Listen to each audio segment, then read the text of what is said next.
iPhone 16 бол зүгээр iPhone цуврал утаснуудын ямар ч шинэлэг, инновацлог зөвлөгөө цуглуулгуудын нэг юм. Шинэ бүтээгдэхүүн гарахад нь сүнсээ худалдахаас ч сэхгүй үнэнч фэнүүдийг нь хурах компани бас нэг арга зээл. Стив Джобсыг өнгөрснөөс хойш компани хэр уруудан дороотож бас тэд бизнес модельд ч анхаарах байсан. Ухаалаг утас өнөө цагийн хүмүүсийн заашгүй хэрэглээ бөгөөд ялангуяа Apple-ийн бүтээгдэхүүнүүд өрсөлдөгчөө үргэлж хол хайж байдаг. Хүмүүс юу худалдаж авч байгаагаа мэддэг бөгөөд энэ нь брэнд нь ч алдартай. Энэхүү брендингээр бүтээгдэхүүнээ зарах нь маш хялбар. Apple-ийн жинхэнэ хөгжүүлэлтүүд нь гар утас биш харин Vision Pro гэх мэт өөр бүтээгдэхүүнүүд дээр түлхүү анхаарч байгаа. Хиймэл оюухан AI-даар суурилсан бүтээгдэхүүн болон бусад AI хөгжүүлдэг төслүүдийг санхүүжүүлснээр ирээдүйд хиймэл оюуханы хувьсгал дээгүүр байр эзлэхийг хүсэж байгаа. Уг бүтээгдэхүүнүүдийг харах юм бол брэндээсээ илүү мөнгөний төлөө байгаа нь харагддаг. Жаахан өөрчлөлт хийгээд үүнийг шинжиллээ гэж хэлдэг бол ядаж өөр компаниуд нь жинхэнэ өөрчлөлт хийх гэж өрсөлдөж байдаг. $1100 жаахан шинжлэгдсэн шинэ iPhone 16 Pro Max авч болно. Жаахан тонхон дэлгэцтэй бас жаахан томорсон батарейтай. Жаахан шинэлэг өнгөтэй арай жаахан хурдан чиптэй жаахан сайжруулсан камертай iPhone тэгээд л болоо. Тэгээ хуучнаас өөр ямар ч шинжилэл хөгжүүлэлт байхгүй өөр iPhone. Ингээд шинэхэн бүтээгдэхүүнээ танилцуулах ивент дээр хүртэл хүмүүсийн сэтгэлдлүүд нь уйдгартай нэгэн хэвийн гих мэтчлэн сэтгэлдлүүд нь араасаа цуурч байлаа. Samsung болон Google гэх мэт компаниуд нь аль чадлаараа хичээж дараагийн инновац шин төсөл хийхээр бүтээгдэхүүн гаргахыг эрмэлзэж байгаа билээ. Аль аль нь дараагийн заагуур эффектдэг утсаа танилцуулсан. Зарим хүмүүс үүнийг залим их гэж бодох боловч дэд өөрсдөө 6 дахь үе дээр явж байгаа тэдэн зах зээл байгааг харуулж байгаа юм. Карманд ч багтах хэрнээ дэлгэцээ томруулж чадна гэдэг. Мэдээж бүтээгдэхүүнээ илүү нэмгэн бас бат бөх болгох ажлууд ч байгаа. Зарим хүмүүс дэлгэцэн шалтгаангүй урцуулж байсан гэсэн гомдол мэдүүлдэг. Бас үйл ялэг нуглаа гарч ирдэг. Үүнээс болоод олон хүмүүс худалдан авахгүй байгаа юм. Google-ийн Pixel нь $1600-аас $1750 болсон. Ганц гар утсан дээр зарцуулахад эндүү их мөнгө. Apple харин өөр аргаар борлуулдаг. Үнэн ч хэрэглэгчдэд тэдэнд баг багаар үнэ өсгөн гэдэг ямар ч асуудал байдаггүй. Асуудал байсан ч гэсэн Apple муу бүтээгдэхүүнээрээ брендинг нэр хүндийг утаагаас айдаггүй.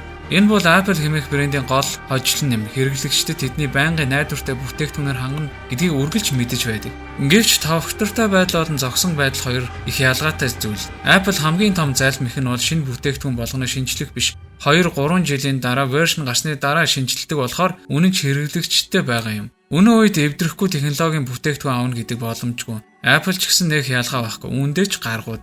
Тэдний ихэнх хэрэглэгчид нь яг 2-3 циклтэйгээр утсаа солино.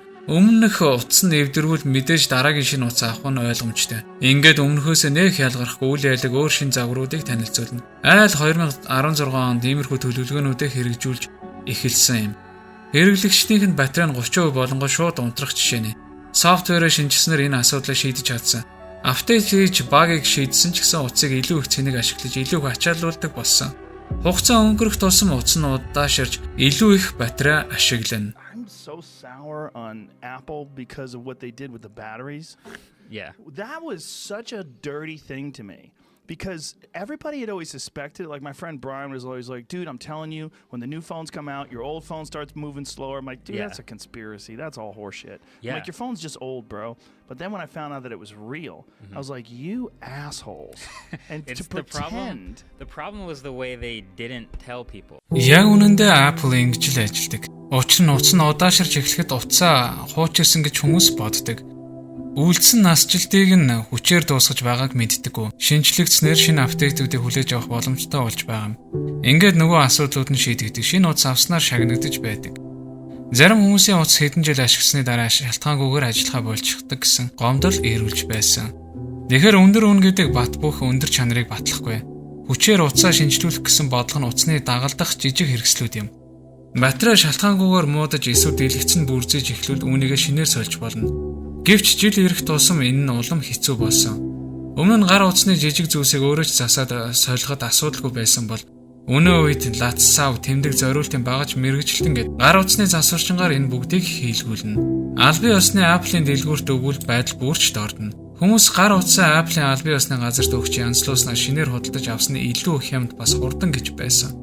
Учир нь тэд үнэ хэд дахин хөөрөгдсөн байдаг. Тэд хүмүүсийн гар утсаа энгийн засварын газруудаар янзлуулахыг хүсдэггүй. Хэрв зарим iPhone шин дагалдах хэрэгслийг солих хэрэгтэй бол Тэд фичерийг нь блоклоод уцаа шинжлэхийг шаарддаг. Setting дотроо replacement батарейгаа харуулдаггүй. Apple бол чамаас үнэнч байдлыг шаардаж бас өөр бүтээгдэхүүн авснаас ч болж шийдэгдэг цорын гац компани юм. Гол түлхүүр нь iPhone юм. Зах зээл дээр байгаа премиум бүтээгдэхүүнийг нийлүүлэх гол зарчимтай. iPhone 16-гийн хувьд бол тийм ч премиум бүтээгдэхүүн биш үлээ. Тэдний үнэн ч хэрэглэгчдийг сэрэхийн тулд яг ямар доголдол хэрэгтэй бас бид нэр хараахан мэдэхгүй байгаа. Хэрв чи нэгийг хөдөлж аввал Apple бас өөр бүтээгдэхүүнийг авахлах арга бий. Гэвч тэдний зарим бүтээгдэхүүнийг зарим улс оронд худалдаалахыг хоригложээ. Учир нь тэднийг хэтэрхий их монополчилж байна гэсэн шүүмжил болон хуулийн арга хэмжээ авахар оролдож байгаа.